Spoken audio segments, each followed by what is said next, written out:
Shall we begin?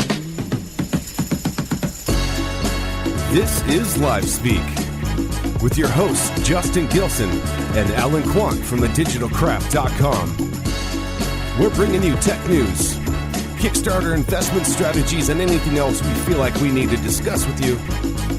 Stick around, it's going to be a great show On Live Speak Radio.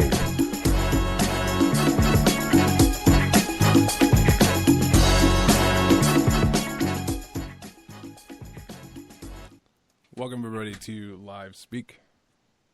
My name is Alan Quant. I am your host today. Joining me is John Rainey. And good afternoon. There he is. We're streaming live on Spreaker.com and IndianaTalks.com.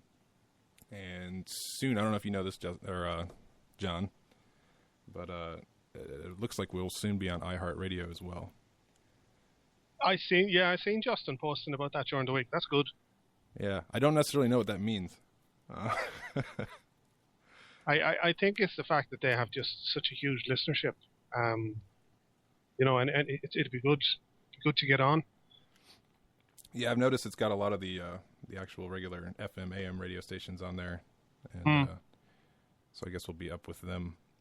But yeah, I don't know. It's something Spreaker announced earlier this week, and but you got to be approved for it, so we'll see if we're good enough. It'll be good. It would be good, surely. Yeah, I might get sacked though. I'd say I might end up getting sacked. They mightn't want me. Drop the Irish guy and you can have the job. Huh? I don't know. You're giving me a run for my money on here. You're working a lot harder than the intern does. Yeah, I'm still interviewing. I'm still looking for a budget to interview my intern. They're going to bring you Pepsi? Yeah. Oh yeah. Oh, that's the only prerequisite of the job. Pepsi runner. John drinks Pepsi. I drink Red Bull. Justin doesn't show up. Justin's in Canada, I believe. I don't know exactly what he's doing, but he's doing something for his job. He's been very vague on the details, I think. Yeah, this is as quiet as Justin has ever been. I think he left us. I'm very suspicious of him at the moment. But yeah, we got a good show today. A lot of news. Looks like a lot of Google in the news. Yeah, starting with the Chromecast web TV streaming. My favorite word, dongle. Whoever came up with that, cheers to them. But yeah. Yeah, I'm sure everybody's heard of it by now. But although it only came out, when did it come out? Do you know? Last week, towards the beginning of last week. It's pretty much sold out. Might have been within 24 hours, I think. Yeah, I couldn't believe when I seen the amount of orders in. Like, I think at that stage when I seen the story, I think it was a month. There's a month's wait on it now. Really? I'd say it's probably more since. Yeah, I was planning on buying it this coming week. I guess I'm not.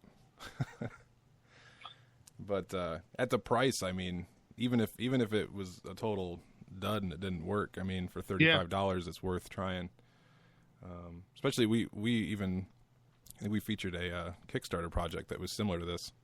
So that sucks for them, but because if Google's going to do it, then they probably don't have a chance. But it's a pretty. Go ahead. The good selling point on it too, I think, is if you don't have Netflix, there's is there a 2-week Netflix a month Netflix subscription with it? Actually, they killed that. Oh, did they? Yeah, I was just reading that today that they gave you actually 3 months, and because of the overwhelming response, they ceased the deal after 24 hours because it was too much. Netflix didn't want to give out that much free stuff. You see what happens when I disappear for a few days. The word just goes to pot. I know. Where were you at again? You're skiing? Ballinasloe. Oh, I thought you said battling the slopes. That's what I thought you said. It's probably a lot more exciting than what I was at, yeah. Ballinasloe, it's a small town in pretty much the centre of Ireland. And its claim to fame is it has a horse festival for 3 days of the year. And is that what you were doing there? No, it's not until September, so... And the only tourist goes to Ballinasloe outside of the major festival. But yeah, so you missed that while you were gone. Yeah. But no, I think it's gonna be pretty cool. I want one pretty bad. Like I've already got the smart TV ability. I did bunny air quotes, and you couldn't see it. But on my Blu-ray player, I can watch Netflix and Hulu and a bunch of other stuff, but and even YouTube. But it's not they don't update. It's a Samsung Blu-ray player, and they don't really update the software very much, and it's really annoying to navigate with a remote control. And that's one of the things that I think is going to be really neat with this is the ability to control it with your smartphone. In fact, that's how you control it. Yeah. Well, it's not available over here yet, but I'm sure it will be. I think it's only available to buy in the US for now. Really? Yeah. Huh. That's It strange. looks like there's no plans to release it over here, but I'm sure they will. Yeah, it's strange. You know? I would imagine if you could get your hands on one, it should work. Because it doesn't have anything to do with your actual TV service. Yeah. It just basically what it is there's a Chrome OS is installed on it. So you're basically running Chrome OS on that little dongle. Dongle. So it's basically converting it for you. Yeah, it's so you get all the things that you would get with Chrome OS. It seems you get a browser, so you can run. I mean, so anything you can do with Chrome on your computer, you can now do on the TV. Which, if you've ever tried to use browsers on a smart TV, they're not very good. No. So I'd imagine you'd be able to use Flash. That would be really nice. I haven't read anything about that yet. So you can watch stuff there. But one neat thing is that you can, for YouTube, for instance, when you're on your smartphone or if you're on your computer, basically anywhere you can log into your Google account and it's on your Wi-Fi, there's a little button at the top of the screen that you can click Send to TV. Yeah. So you can send a web page you're looking at to the TV. Yeah. You can be watching YouTube, say, I want to watch this on the TV instead. Set your phone down and just relax, watch it on the TV. Yeah. I'm not sure how they do that with Netflix. I'm not sure if there's a deal you can do with Netflix on there. But, I know you can watch Netflix on there. I don't know if you can just send it straight to your TV. But ultimately, I think the navigation is going to be really nice. One thing I really despise doing, my Blu-ray player likes to log me out of Netflix on a daily basis. And so I've got to log back in using arrow keys to go to the letters I want on the screen. Yeah. And that gets really tedious. Yeah. So that'd be nice. I mean, I don't like typing on a smartphone that much either, but it's a lot easier. It's a lot more accessible than having to move an arrow around the screen as well. Yeah. Yeah, I have a DVD player like that. That's when you're recording the DVD, you have to give it a title, and it's all this. Yeah, move it around the screen. It really is tedious. Yeah. So that'd be nice, and just overall, I mean, navigating using your phone. I mean, you'll be looking at your phone. You don't have to look up at the TV. You can just browse around on your phone. Yeah. Pick what you want to do, what you want to watch. And I And think I'm taking it. It seems to. I'd say it seems to be direct competition for Apple TV. Really, is it? I think it's that kind of the market there. I would believe so, and it's definitely smaller. That's for sure. Cheaper. The one thing I noticed, $35, you can't go wrong. No, you can't. No. The one thing I noticed that's interesting though is it needs to be powered. So you have two options there. You can plug it into the wall, or you can actually a lot of HD TVs have a USB port back there. You probably don't even notice it, and you can just plug it in USB and power it off the TV. So that's pretty convenient. Yeah. But yeah, we didn't really talk about how it works. It's just it looks like a little thumb drive, and instead of a USB end on it, it's got a HDMI end on it, and you just plug that straight into the HDMI port, and you're good to go. And funnily enough, it says Chrome up the side of it. It's got it's certainly it's definitely one of the better releases I've seen from Google in quite a while. Yeah, another thing I noticed is that they did a really good job of keeping it secret. Yeah. Most of their stuff gets leaked pretty quickly. And wonder do they leak it themselves though? That's true too. Well, they Are we say allowed here, to say that? they say that the Chrome or the Chromecast was leaked 2 hours earlier than it was supposed to be by an accident. Somebody working for Google, or probably previously working for Google. Yeah, no longer working for Google. Yeah. I guess they accidentally published a support page for Google Chromecast on accident 2 hours early. So yeah, they're done. They might be applying for the internship here. But yeah, so I don't know. I think it's great. I'm going to try it. Yeah. And you can, Definitely. another neat thing is you can put it on multiple TVs too. So when you hit that little button on your phone or laptop that says send to TV, you can actually, if you've got more than one TV, you can say, oh, I want the living room TV or I want the bedroom TV. And it just automatically sends it to the right TV. That'll be great fun in this house. Yeah. Somebody watching something on another television might get interrupted. I didn't think about that. Just wait for the really important part coming up on some of the soaps and then just switch it over. That's a good point. But yeah, I don't know. I'm really excited. I'm really disappointed that I can't get one. I wanted one now, and looks like it's going to be a little while. As soon as it comes out this side of the water, I'm definitely going to buy one anyways, without a doubt. Like even it's saying £22, which is what, about 26 euros. It's still, I bought more expensive trousers.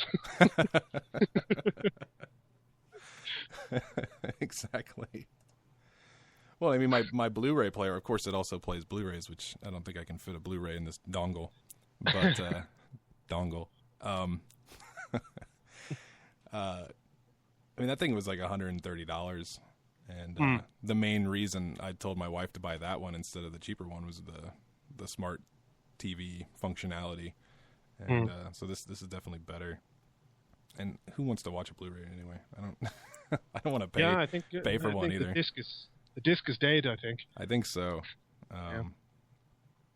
So it should be interesting. You can buy movies and TV shows using Google Play on here too. So you can blow more money. But yeah. But the nice thing is though that it is just $35, so you can use all the basic functionality of it for just that base cost, and that's nice. But I mean, and then if you want to add Netflix to it, that's still only about $8 a month. Yeah, and still better than buying cable TV or satellite TV or whatever you have in your area. I think it's definitely the future. It's the way things are going.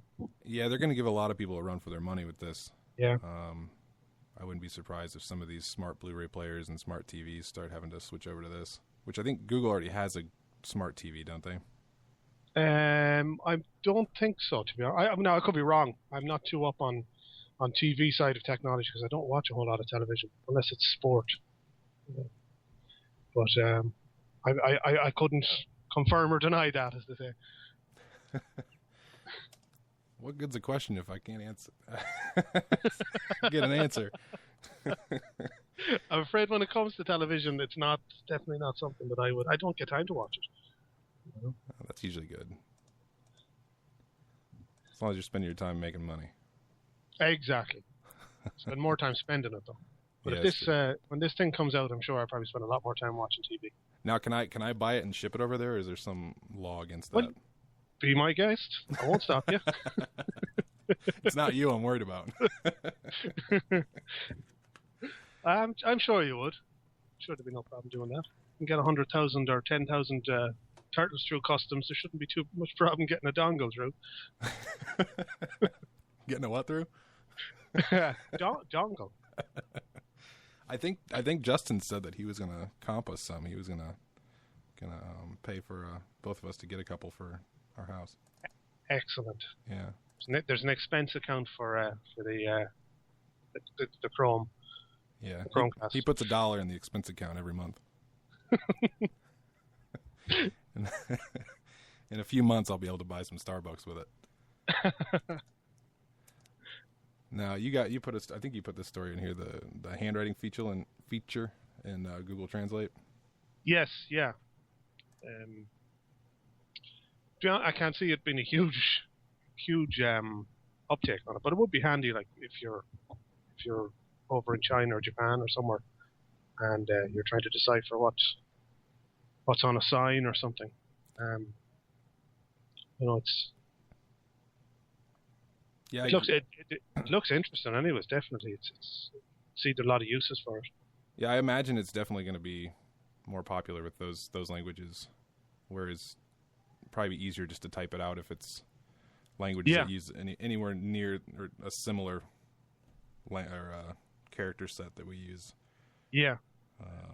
But yeah, when you're dealing with symbols, it's a little tough. I don't know where that symbol is on my keyboard.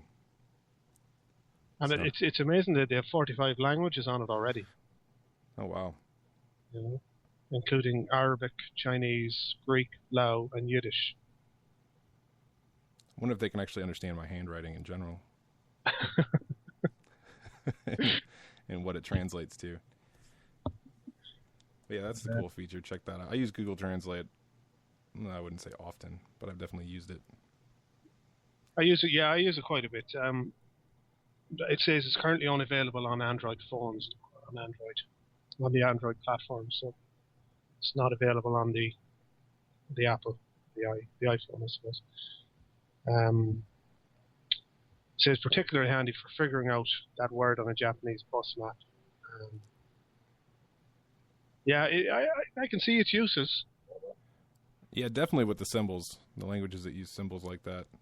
Yeah. It's actually quite cool technology when you think it's able to recognize and decipher and decide what language it's going to be in and everything. Oh, so it does that for you too. I didn't catch that part. That's cool. It seems to be a pretty powerful app, all right. Well, now I want to try it out. We don't have a lot of uses for other languages here, unless maybe Spanish. If you're heading to Chinatown somewhere. Yeah, right. We're not. My city's not big enough to have a Chinatown. We have a China block, maybe. Be particularly useful for deciphering what people's tattoos say to see if they've been taken for. Yeah, I've heard that. I've had some friends that are Asian, and they've told me a lot about people getting scammed on that, and even sometimes the tattoo artists don't even know they're doing it. Yeah. They're just slapping symbols on there that mean absolutely not. I guess you could hope for it to just not mean what it's supposed to mean, but sometimes it ends up meaning something derogatory. Yeah. I went ahead and I've got Chinese symbols on my leg, but I did them myself using Google Translate. So hopefully I wasn't had by Google. Let's hope it wasn't the same guy that translated that leaked the Chromecast thing. That's great. Actually, I think what I'm going to do when I test this is I'm going to write these symbols out that are on my leg and see if it comes back correctly. So we'll update that on the next show. Let's see if Alan is booking himself in for laser surgery. Or if there's going to be a long black box on my leg. Tattooing yourself is not fun in general. It's an interesting process. It's not something that I could see myself doing. At least you have to brave it when you're out and someone else is doing it on you, but you can give up too easily when you're doing it on yourself. Yeah. You definitely get an appreciation for, if you're going to tattoo somebody else, you get an appreciation for how hard to push and all that. But a lot of times I don't push hard enough because it hurts. Yeah. So I ended up having to go over it, which kind of makes it worse. Double the pain. Double the pain. Some people like that. They do. We got a lot of Google in the news. Yeah, Google's been pretty busy. Hey, But I think the next one is definitely, fair play to them. This is good. Do it more of them. Yeah, this is the. So they spent $600,000 for free Wi-Fi in San Francisco's parks. Now, is this a permanent thing? Yeah, it seems to be. That's cool.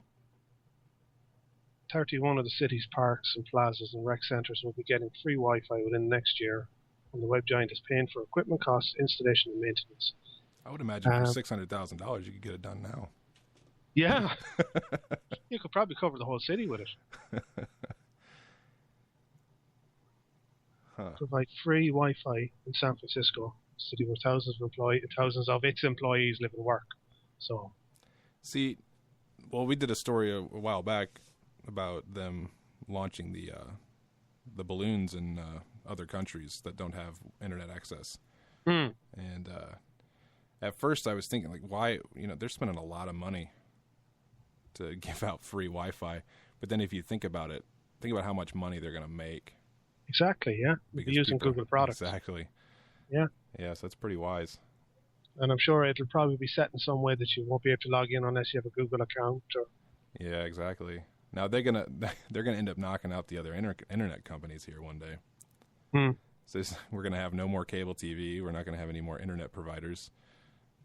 They're gonna make everything free for us. Yeah. Sounds like a plan to me. Yeah. You should ask them if they'd extend it to that country that still hasn't watched your videos. Chad? Or is that still the situation? I don't know. No internet? I haven't looked. I need to check that out. I find it very suspicious. First I was very excited just to see that I actually covered every country it seems like on the planet. And then that was enough for me. And then I noticed Chad, and I'm like, what's going on here? Yeah, it's one of the few videos that's blocked. Yeah, Right. They're blocked in Chad. Your YouTube videos are blocked in Chad. Yeah, even places like Iran where they're pretty strict about that stuff have seen my videos. I think it's safe to say they're not politically motivated. So.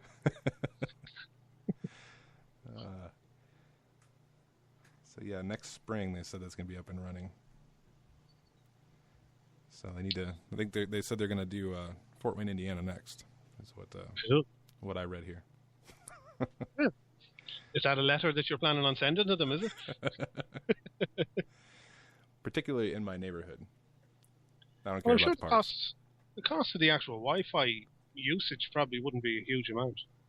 The initial setup cost, I'd say, would be the biggest part of it. Oh yeah, I agree. Yeah, for whatever. Does it say what kind of?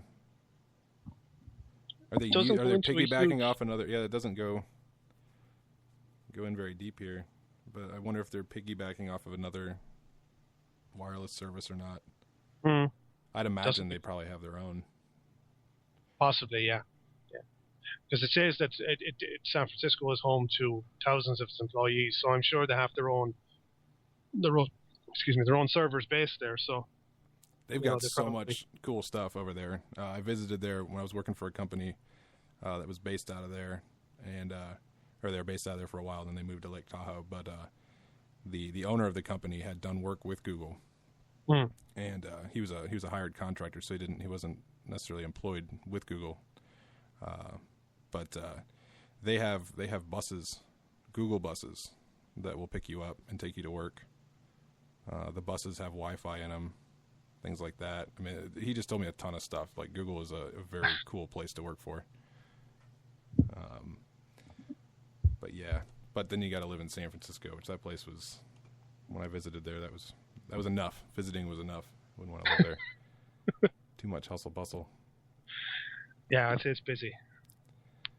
I didn't read this one about the malware. It was just something that struck me because I bought a Galaxy Tab recently, and I was kind of in two minds of whether or not to actually put any antivirus software on it. So it was something that kind of struck me as, I didn't really know too much on it. I know a fair bit about kind of malware on computers and stuff like that, but more malware and cybersecurity breaches strike smartphones and broadband devices. Figures for the second quarter of 2013 by Alcatel Lucent's Hindsight subsidiary revealed an increase in malware that hackers use to gain access to devices for corporate espionage, spying on individuals, theft or personal information, generating massive quantities of spam, denial of services and attacks on businesses and governments, and millions of euros in fraudulent banking and advertising scams. I've seen what I've seen is one or two with games on my phone, and you have your advertisements up on that. But I didn't realize that there were actually malware attacks on the phones themselves. Yeah, I didn't know that either. I haven't seen that yet. And I've got my phone's an Android phone, and I have an Android tablet, and I haven't noticed that yet. Although I don't use either one a substantial amount during the day, so I imagine if I was using it as much as I use my actual computer, then I'd probably be more victim to that. Yeah. But yeah, I don't know. That's interesting. I'm sure that'll be a problem that just grows and grows over the years. Like some of the figures even now, 10% of home networks and more than 0.5% of mobile devices were infected with malware in the second quarter, with both figures reflecting increases from the previous quarter. So it's actually becoming more prevalent. 6% of home networks revealed high-level threats such as bots, rootkits, and Trojan banking viruses, and all types of malware infecting computers, programs, and applications. Well, I guess that brings a good point. I mean, some of this stuff you might not even notice is even there. It could be doing stuff behind the scenes. That's probably keystrokes. Yeah, that's probably more valuable than anything. Getting people's personal information and things like that.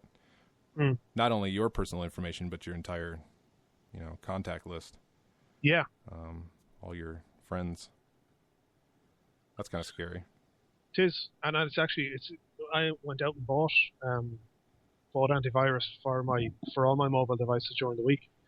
After reading that, Yeah, it's probably wise. If I had any money, I'd to be concerned about.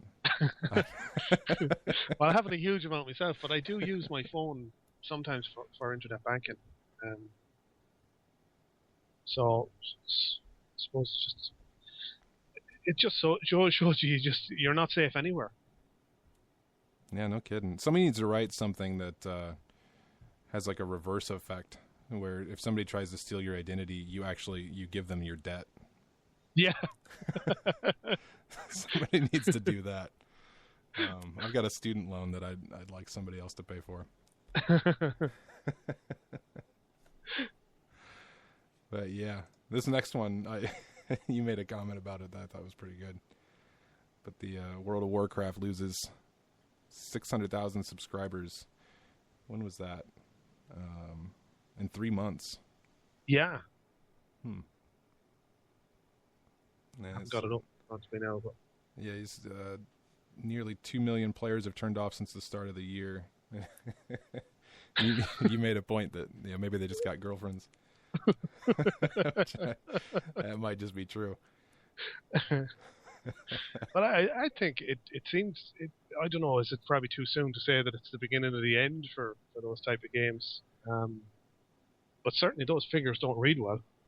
No, they don't. I imagine it's probably something, this stuff's never going to go away, but I bet it won't be as big. I mean, these kind of games have been popular since way before computers. Yeah. But the amount of money you probably spend I don't know, I've never really got into World of Warcraft. I was big into the actual Warcraft games, but by the time World of Warcraft came out, I just kind of stopped playing video games altogether. I wanted to do something. Like live. Yeah, right. So I'm still in my basement where I would be playing them. I don't ever leave here. So I've got a few more steps to that living thing. But I wonder, it seems to coincide with, I don't know whether this is just coincidence, but how everything is now becoming tablet and phone, where the PC based anything PC based seems to be on the decline. I wonder would that have anything to do with it? Very well could be. And you've also got a lot of stuff you can do on a phone to keep you busy. Yeah. Even just, I don't know about you, but some of these games they have on the phone, like you can get really stuck in it, like Angry Birds. I think I like those kind of games. Like you got to, if you're gonna start playing them, you're gonna have to just allocate a couple of hours. Yeah. Until you beat the game. I make sure you have something like my phone. Make sure you have your phone charger with you. Yeah, right. Exactly. I know my wife's been playing this one that's where you got to get out of this room. It's just a picture of a room, and there's a couple of weird there's like clues and things you got to figure out how to get to unlock the door and move up to the next room. And she's been yelling about that for days now. Mm-hmm. I can't beat this level. You beat it. But do you know if in World of Warcraft can you buy things within the game like you can on some of the other ones? Yeah. There's a new in-game store that they announced earlier this month.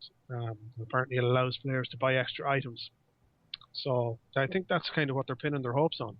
That the announcement of that it'll bring back some of the older users. Or push them away. More money.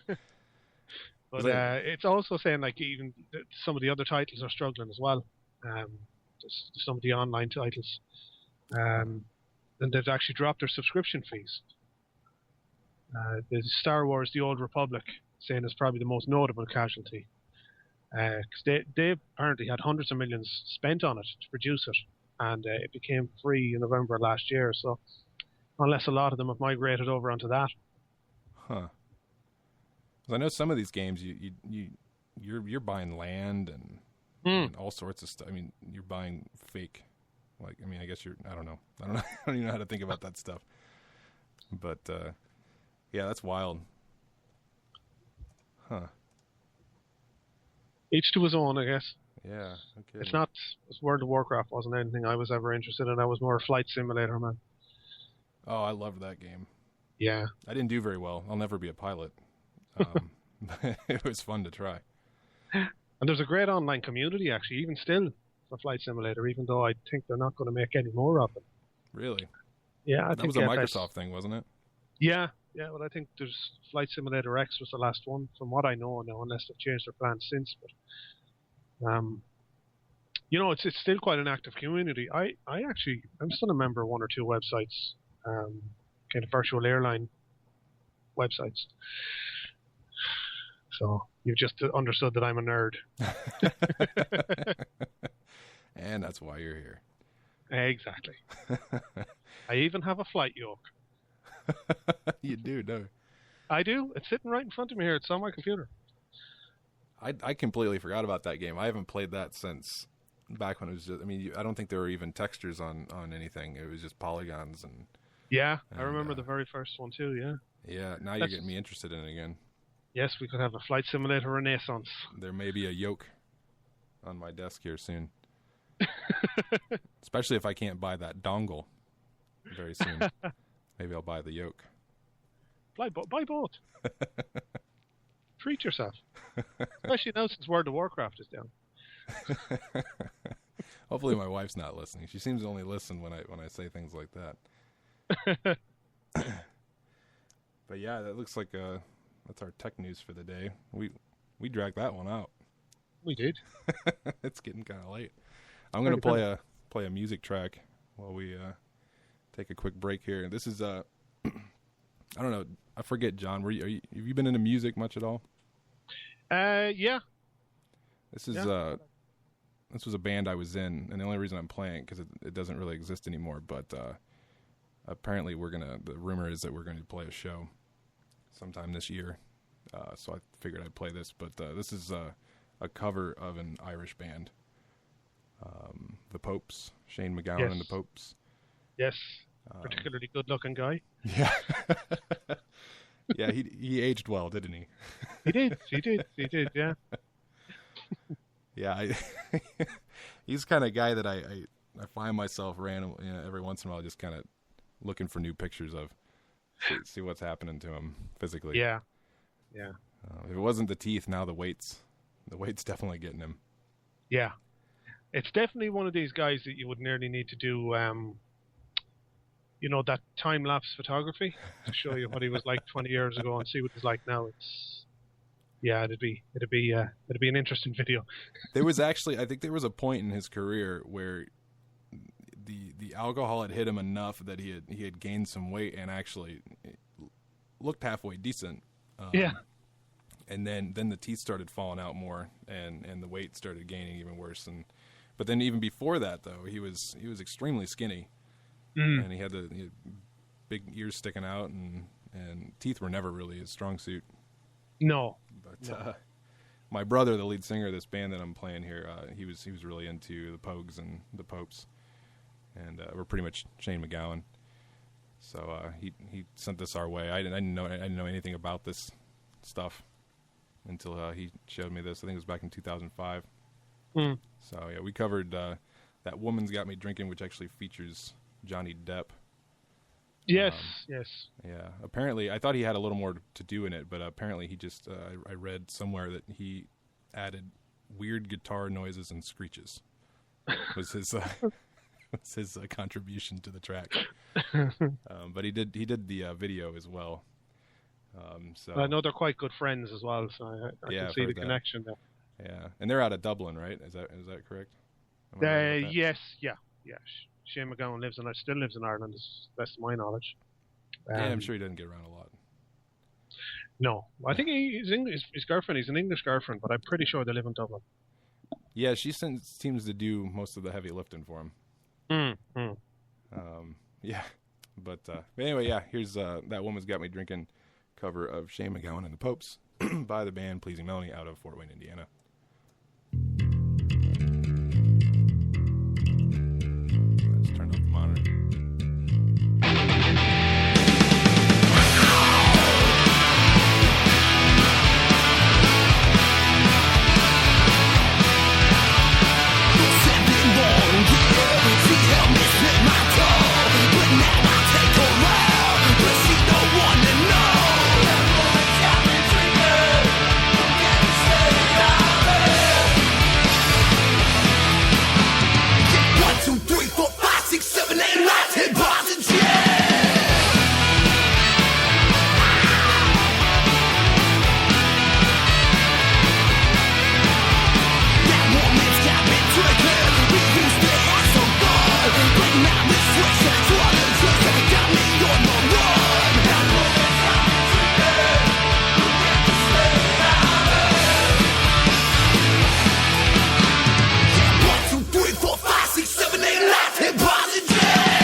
And we're back.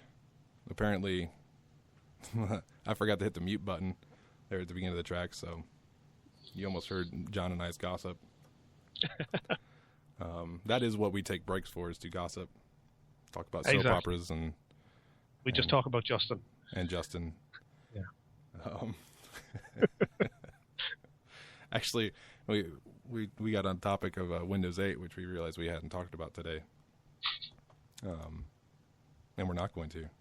No, we're just going to ignore the subject. I think we've advertised them enough here. Yeah. I think we're going to advertise Google a little more here. Yeah. With our WTF news, which apparently we have a segment intro for that. Some clip that Justin failed to tell me which one. So pretend there was some music there. You could always sing it. I could. Yeah. If I knew what I was doing. But our first one, you probably put all these in here since we didn't hear from Justin, right? So anything I didn't put in the notes, you put in, right? Yeah. All right. So this Google Maps deletes Scottish island off of Jura. And latest update. What happened? It seems that, I don't know whether they still use meshes or not, but it seems that it's there, and when you zoom into it, it's just not there anymore. I'd say they've probably corrected it by now, but all was visible was the road network on it. Basically, the road is out in the middle of the ocean. Yeah. Apparently, they are famous for their whiskey distilleries. And there's a population of 188 people now that just have a road to walk around on. They have no landmass. With all that whiskey, they should probably just be walking anyway. But yeah, apparently Google have admitted it was a mistake, and they're going to rectify it. And they said, "We're sorry about that. We're aware of the problem, and our engineers are beavering away to fix it. We hope to have the map of Juru back to normal as soon as possible." Yeah, that's just a little bit of advice there. Don't make Google mad. They will remove your country. Yeah, just delete you from the map. You don't exist anymore. And somehow pull it off while keeping the road systems there. Well, see, the roads are important. They are. People have... That story, actually, that I'd say they probably have well fixed that at this stage. That was earlier this week. So, actually, I must look it up, check it out. But apparently it's a 366 square kilometer island. It's still there, apparently, but it's not on Google Maps. Huh. So if you were planning on traveling there and you looked on Google to plan your vacation, and you were expecting to see a lot of water, you're going to be unpleasantly surprised. There is land. There's a road there. You can drive on the road, but you just can't veer off.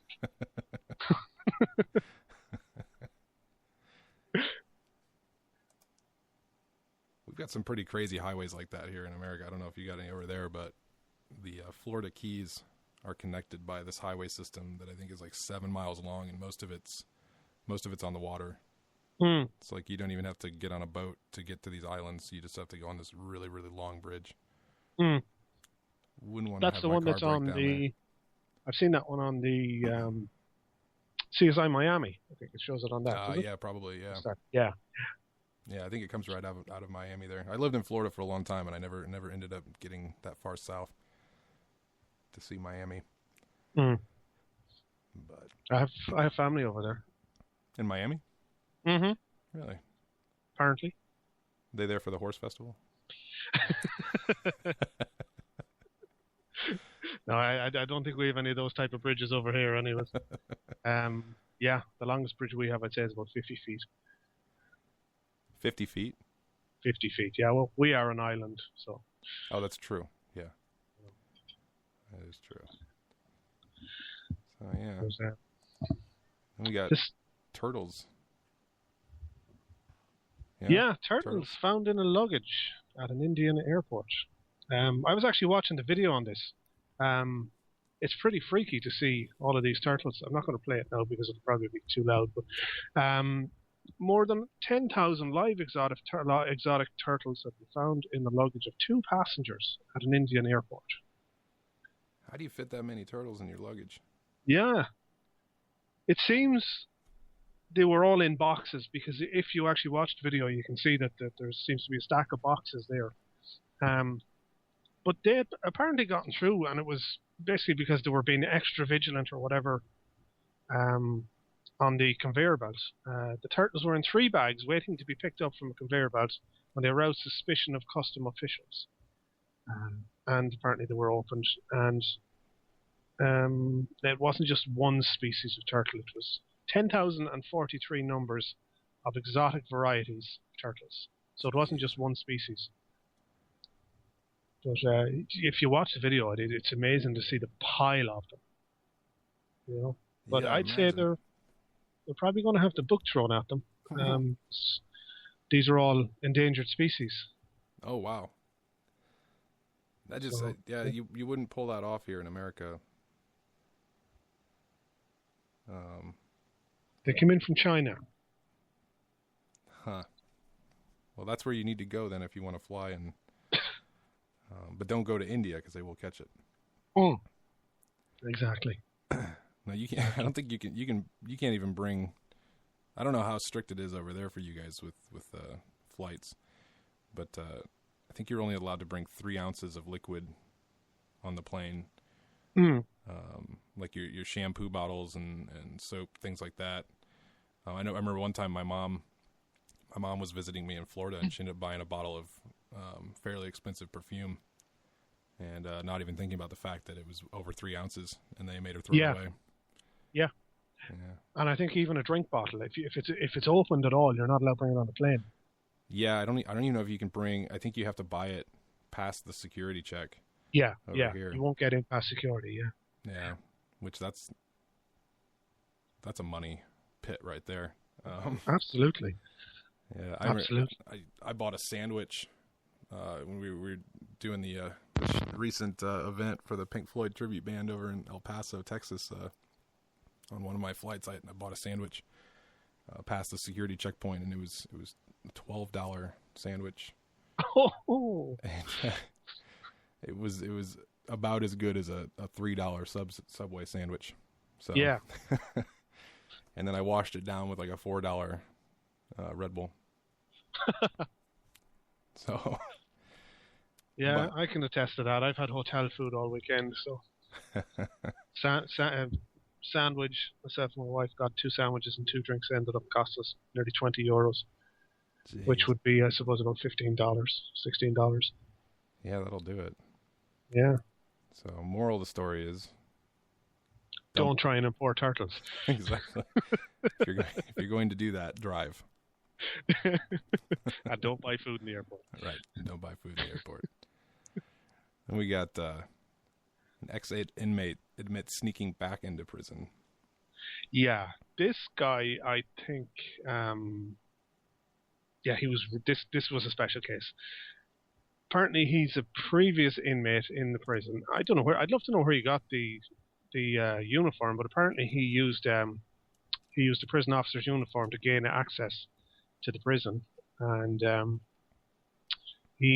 during one of the visits in, he assaulted an inmate, and he stole a $2,500 walkie-talkie, and he also handed out cigarettes to inmates.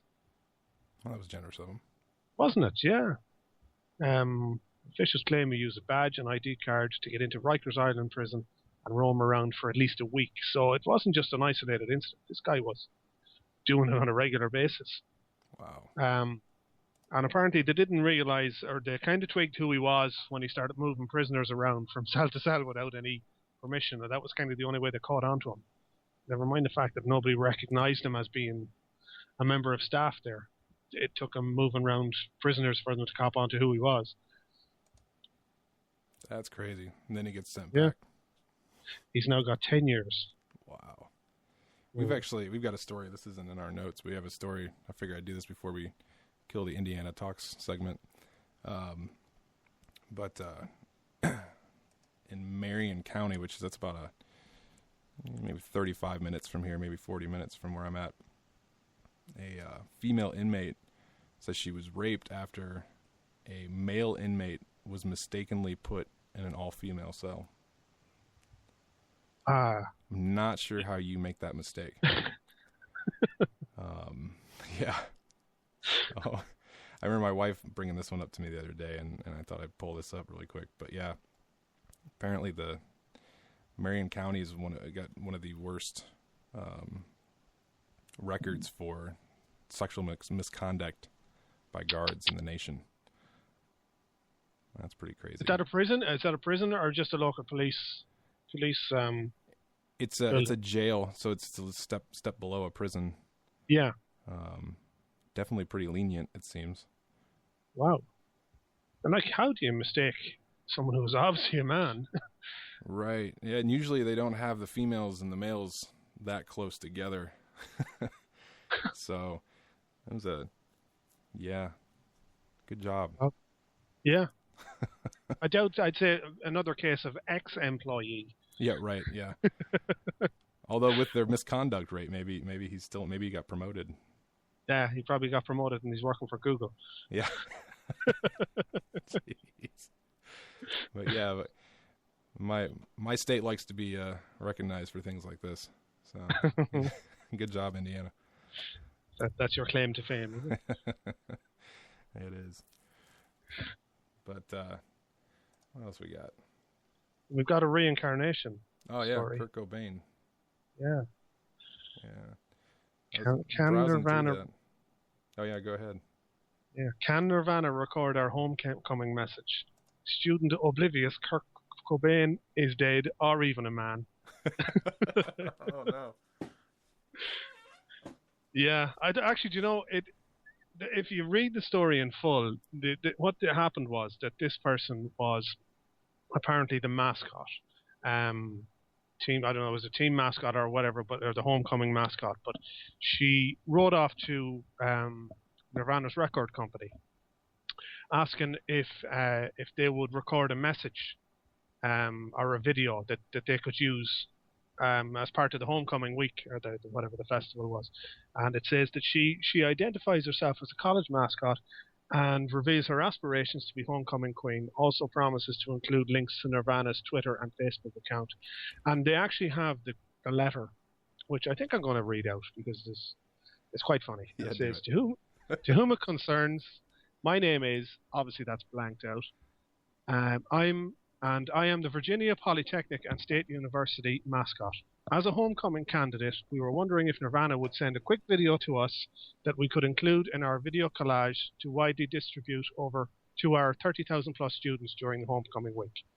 As the video will be on YouTube as well, we can include any links to downloads, Facebook pages, Twitter pages, and our artist management agencies within the video description that students can click on directly.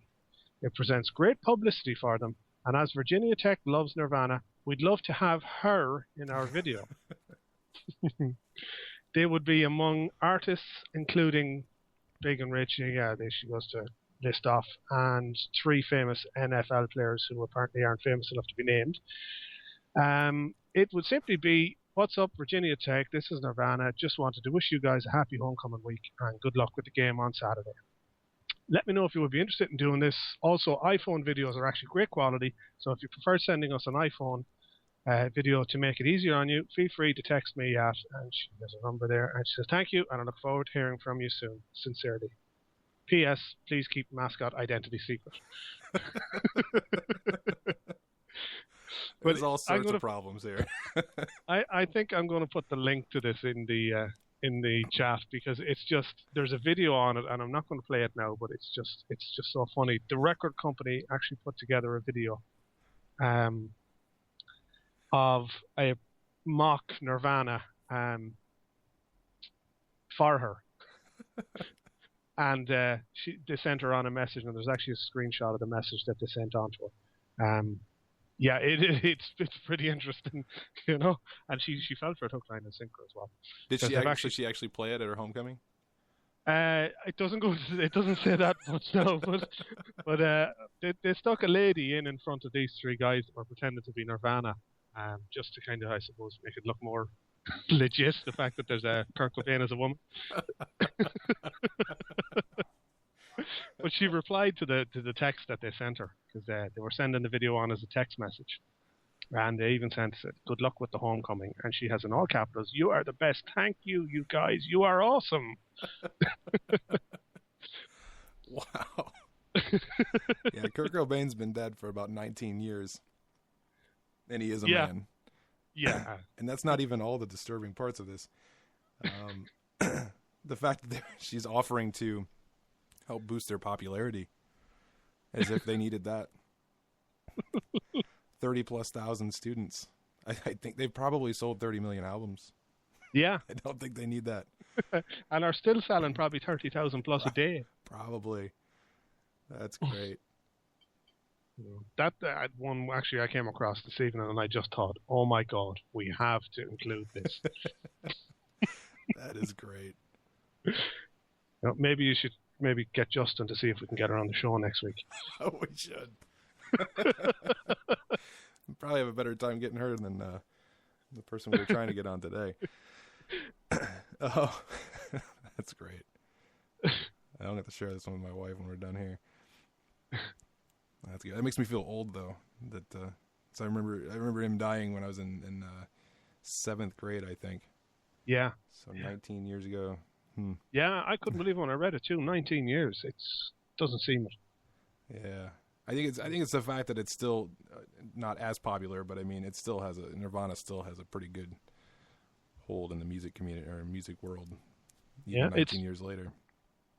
I still listen to Nirvana regular enough. It's part of my some of my playlists. There's a couple of tracks. What about Big and Rich? Pardon? How about Big and Rich? Big and Rich. Well, I'd be more kind of the mainstream stuff, if you know what I mean. I wouldn't be too up on a lot of their stuff. You know? But yeah. That's great. We got a few more WTF newses here. But for those listening on IndianaTalks.com, thank you. And this will conclude our segment with Indiana Talks. Check us out next week with when Justin comes back to tell us his stories of climbing mountains in Canada. I think there's mountains in Canada. If there isn't, then he's gone mountain climbing. He's going to have a job. As long as the country's still there. Yeah. But yeah. Anyway, moving on. What do we got next? We got, is this the Korean station? Yes. This is this is kind of an in your face on the plane crash, the previous plane crash, where somebody made up fake names for the pilots. Korean news station pokes fun at KTVU with fake American pilot names after Southwest Airlines landing gear failure. I think this is where it's the previous crash, the Southwest Airlines one, where they made up the pilots' names. I'm not sure whether we'd be able to read these out or not, but I think most people probably know who they are at this stage. I think if we read them slow enough, just try not to read them as what they're supposed to sound like. Yeah, there's one of them there that can be broadcast, I suppose. We Too Low. Yeah. But after the recent landing gear failure, basically the Korean news station gave the pilot and co-pilot some similar type names. So it was Captain Kent Parker Wright and co-captain Wyatt Wouldn't Work Man. So it's good to see they've got a sense of humor. Is this South Korea or North Korea? South Korea, yeah. Yeah, I don't think North Korea has a sense of humor. No. No. I spent some time in South Korea, actually. I spent 2 months in South Korea, and about 22 years ago. I bet things are a lot different. Yeah. We were in Seoul. It was quite a scary place. Yeah, I taught a guy that lives there. A few months back, he's a comedian, and he lives there with his girlfriend or wife or something. But I taught him for a couple of sessions.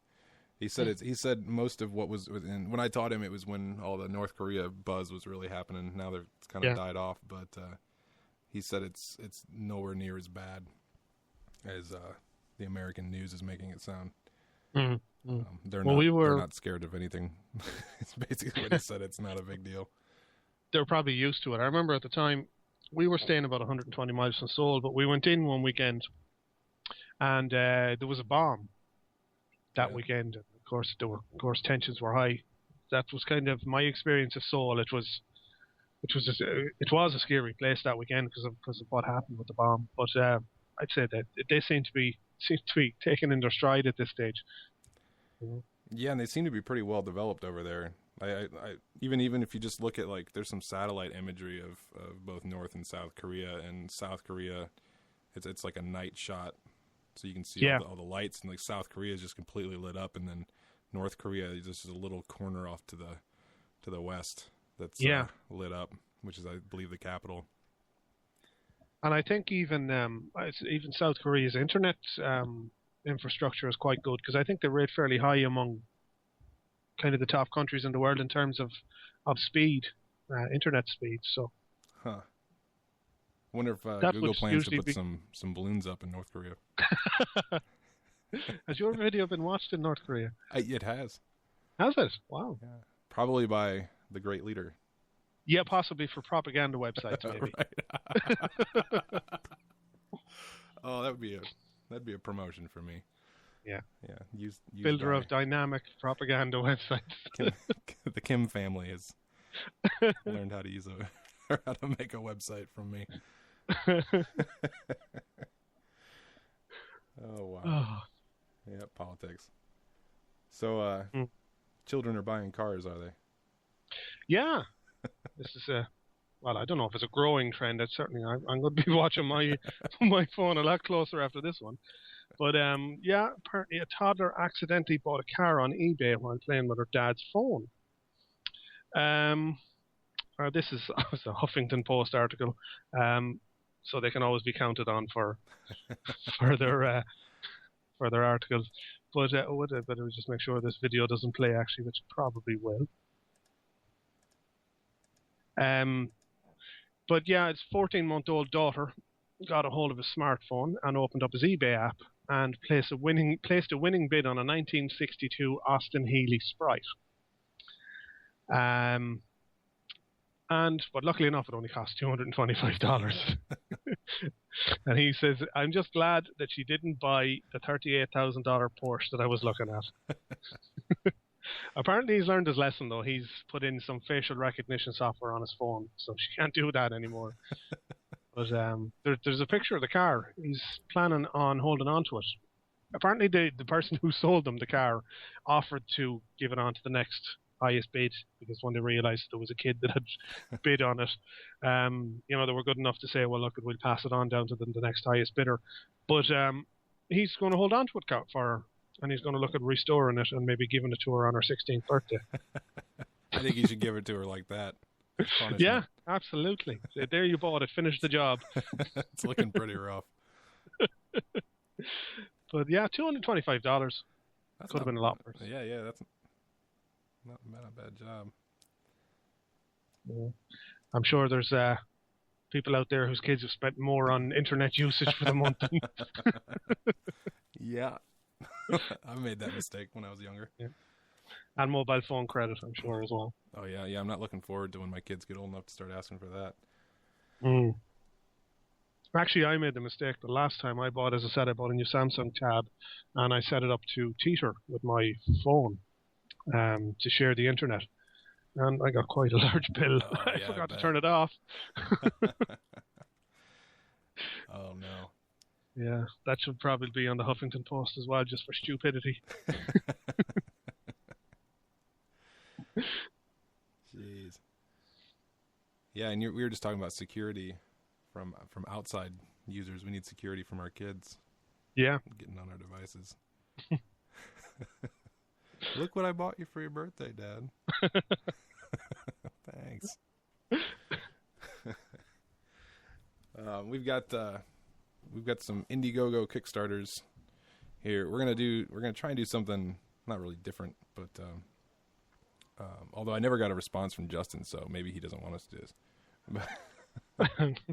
But we were thinking about trying to find some not only some good Kickstarter projects around the globe, but see if there's anything in our actual local areas here. So we've got some from Ireland, some from Indiana, and some from not there. But so nothing really new. But this one, you put this one up here, right? The range. I did. I put this early in the week, and I actually have kind of half forgotten. But yeah, it's a smart thermometer that you can hook up to your iPhone. And apparently it gets you used to knowing how long it takes to cook particular foods or what temperatures it starts to cook at. And you can modernize your kitchen craft with precise temperature readings and alerts to phones and recipe graphs for repeatable tastiness. And it basically, if you're cooking a roast, say for example, you can stick this thermometer thing into it, and it basically tells you when it's ready or when it's reached whatever temperature. So I'm sure I don't do a lot of cooking myself, but I'm sure it's quite a useful tool for somebody that would. Yeah. I think it looks like they've almost reached half their goal and still got 32 days to go. Yeah. Yeah, 48,615 of 90,000. That's pretty good, because it was only, I think that was only starting when I put it up. 24. Yeah, it's only up 4 days. So Yeah, they're doing quite well on that. Yeah. I got a little excited at first. I thought it was going to be wireless, as in you could keep it in the oven. Although that would probably not go very well, but so you could just kind of sit back and relax, watch TV or something, and wait for it to be done. Your phone would send you a message: your roast is done.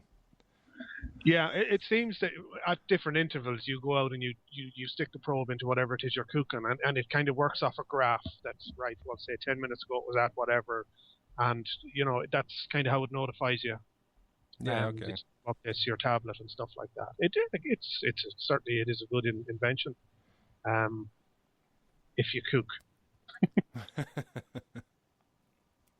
But if you're a McDonald's fan, probably not the most useful app you'll ever find. No, probably not. No. But anybody who's tried to cook a roast could probably appreciate this.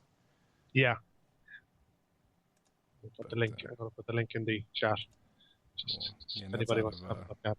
Austin, Texas.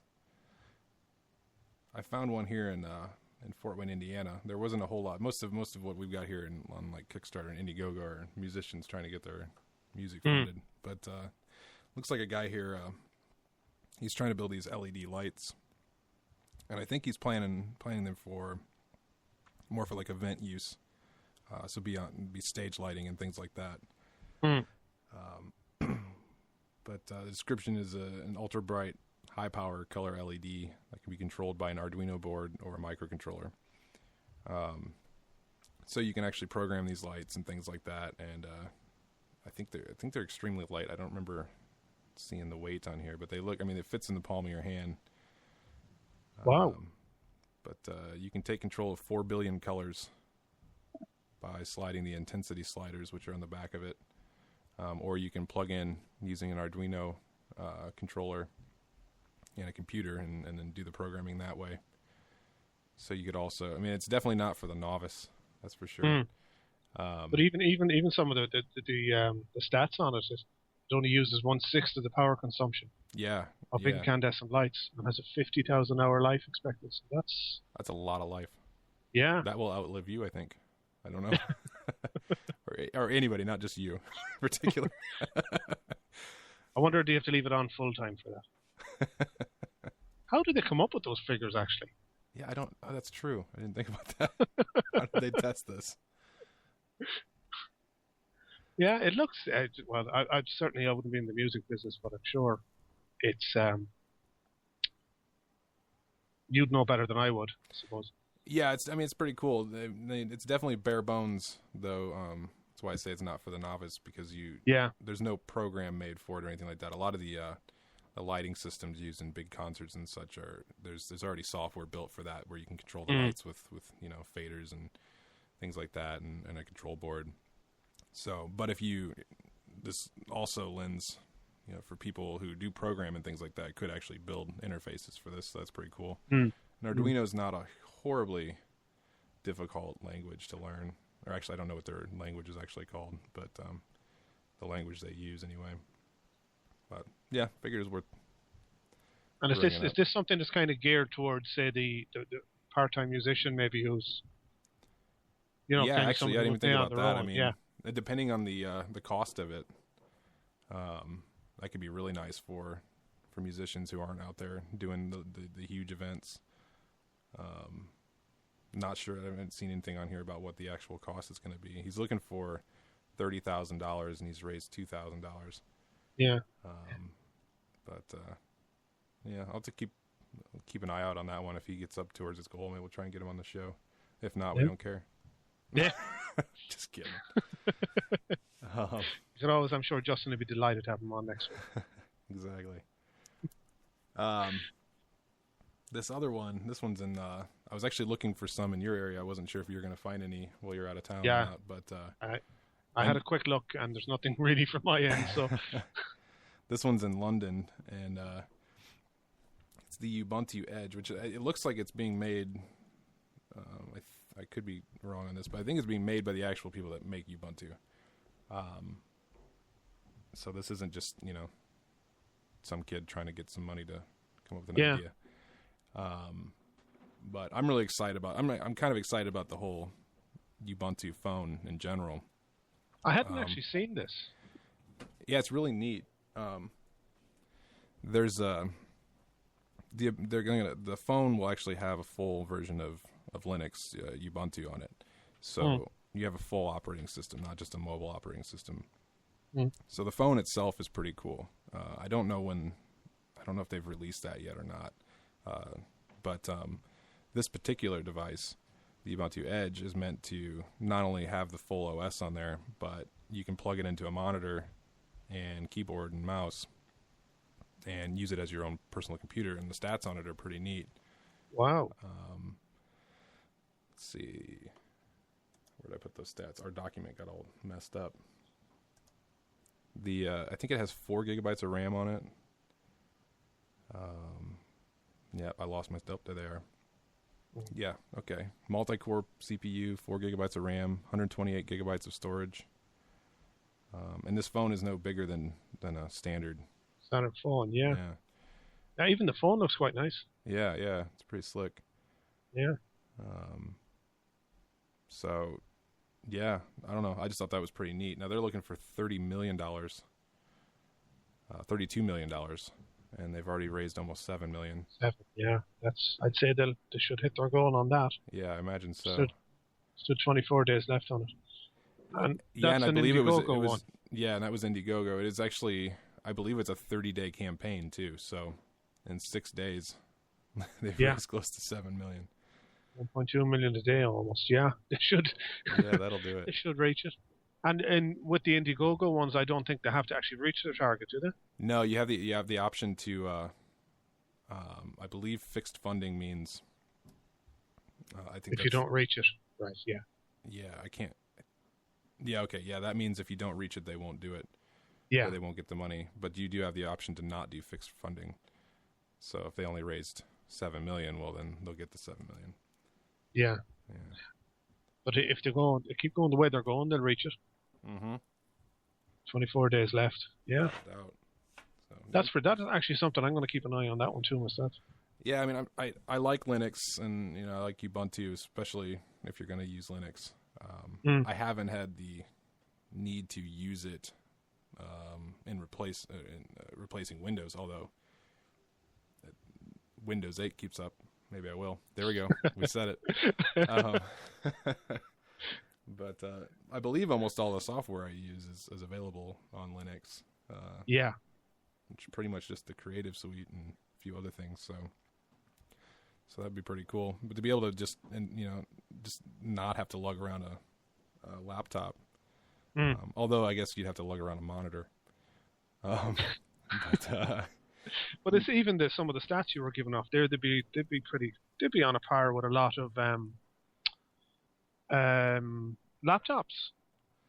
Yeah, it might actually even be on par with the machine I'm using right now.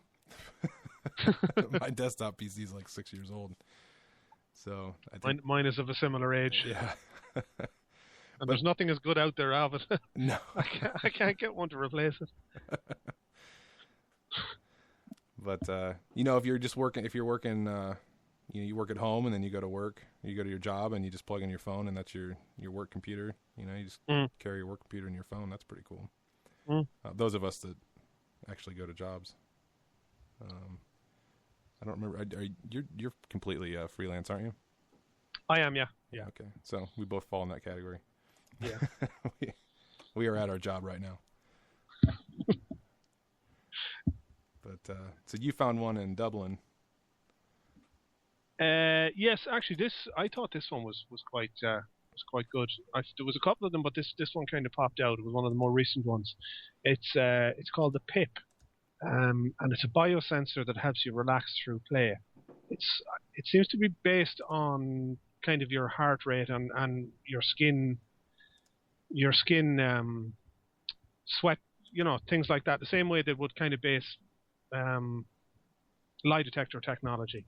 And there's a video on it. It takes you through exactly what it is, but it's to teach you the art of relaxation through gaming. And they're saying that it's advisable for people who work in kind of high stress environments. But it's only a tiny little thing, just a little bit bigger than the tip of your thumb. And there's buttons or sensors on it on either side, gold-plated sensors that basically you hold it between your fingertips, and it's able to decipher things like your heart rate, as I said, and the amount of sweat that you're producing. And basically the games are triggered. We say, for example, one of the games is it's like a racing game, and in order for your particular whatever it is you're controlling to go faster, you just have to relax. And the more relaxed you are, the faster whatever it is you're controlling goes. So they're doing quite well actually as well in terms of funding. They're looking for, actually it's finished. They're looking for 100,000, and they got 103,000. 10,000. So, sorry. Oh wait, no, I'm looking at the wrong one. Oh, yeah, I'm on top of it. Yeah, it looks like they. Yeah. It's just finished. Yeah, it just finished a couple of days ago, and they were looking for 100,000, and they got 103,000. So it looks to be fully backed. But there's a video there, and basically they take you through it, tell you exactly what it is.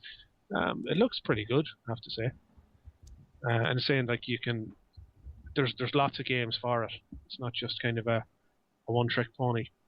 Huh. Well, this makes more sense now that I'm looking at the right one.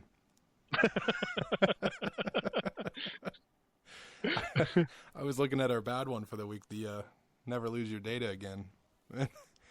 I was trying to see like how. Okay, I guess I could put my finger on that. It looked a little bigger than you were describing, but.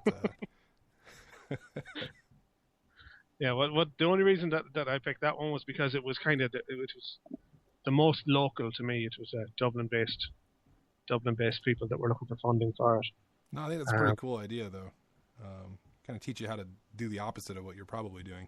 Yeah, when you're shooting up people in video games and probably sweating and getting in, And one of the apps that's on it is called the Lie Detective. And basically, they can ask you. Say, for example, the example they give in this is, how will your friends and family react to a grilling from the lie detector? So basically, you hold it, and it's obviously tied in with your phone, and they ask you questions, and the levels of stress that you're experiencing come up on a little readout on your screen. So, I use this on. I use this on my kids. Who spilled that on the floor? I didn't do it. Oh, yeah? Let me ask you again. Hold this thing. Yeah, I just thought it was a cool little device. It's pretty simple, but no, I certainly wouldn't like to be caught with the lie detector. Yeah, I'm going to keep track on that one. You may fold under questioning, huh? But no, I think they had most of the funding in place. It was only just to finalize the manufacturing arrangements. So I think it was pretty much ready to go, and they just needed funding to pay for the manufacturing. So they've reached the target. They went 3,900 over it. So it looks like it's going to go into production. As I said, I'm going to keep an eye on it too. There's a website there as well, galvanic.ie, galvanic.ie. I'm going to keep an eye on that one as well. Yeah, definitely. Awesome. So then our bad one here. You put this one up here too, the one I was reading. What's so bad about this one? Is this the memory? Yeah, the S memory. Well, the fact that it has a bottle opener. Oh, it does, doesn't it?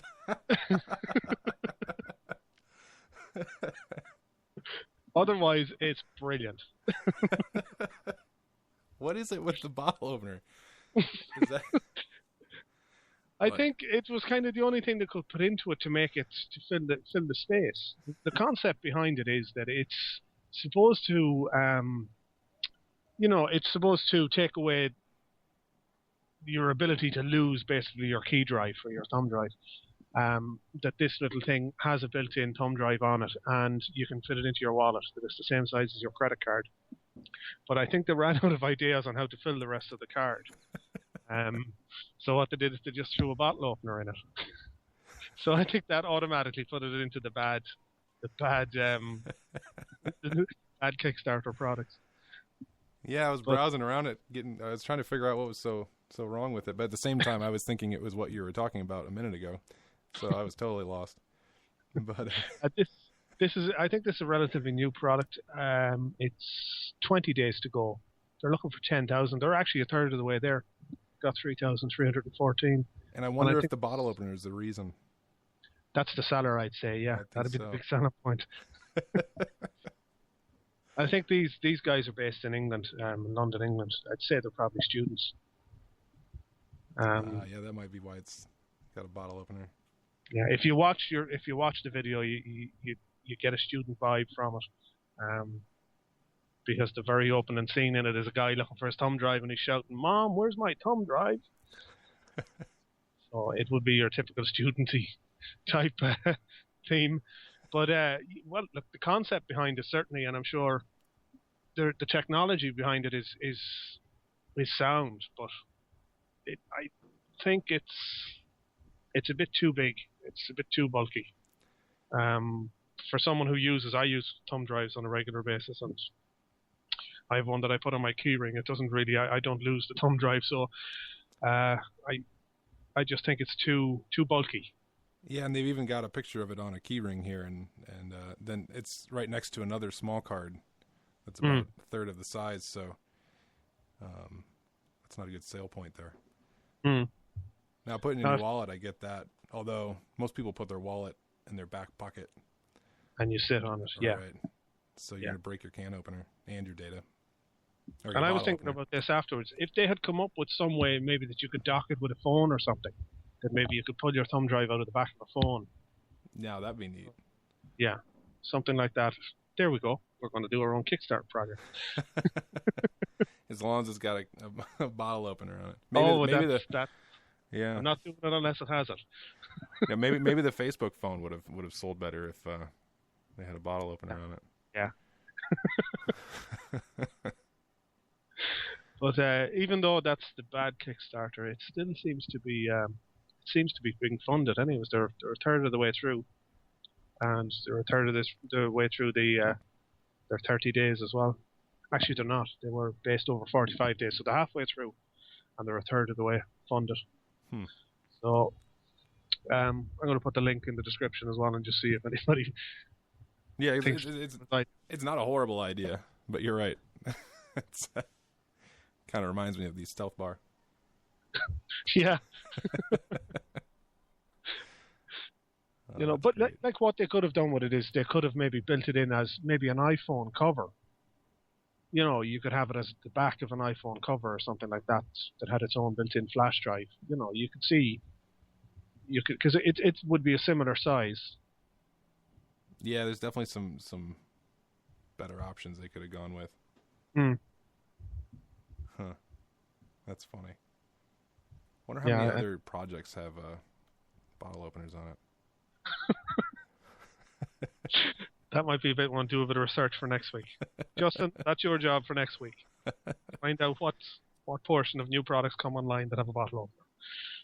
Assuming he's listening, or anywhere, for that matter. He's been silent for a week, so maybe he's staying in Canada. Has a bottle. He probably has a bottle opener with him, I'm sure. Wherever he is. We need to order one of those stealth bars and give those out as for contests. I know Justin had talked about wanting to do contests on the air. I think that would be a perfect prize. Yeah. Yeah. Oh, gee. Well, that concludes it. That's it, John. Do you have anything else exciting to talk about? No. No. No. It's been a quiet weekend all round, and I've nothing exciting to tell. Well, and that... without insulting people from Ballinrobe. Or sorry, Ballinasloe. Oh my God, I just insulted somebody else.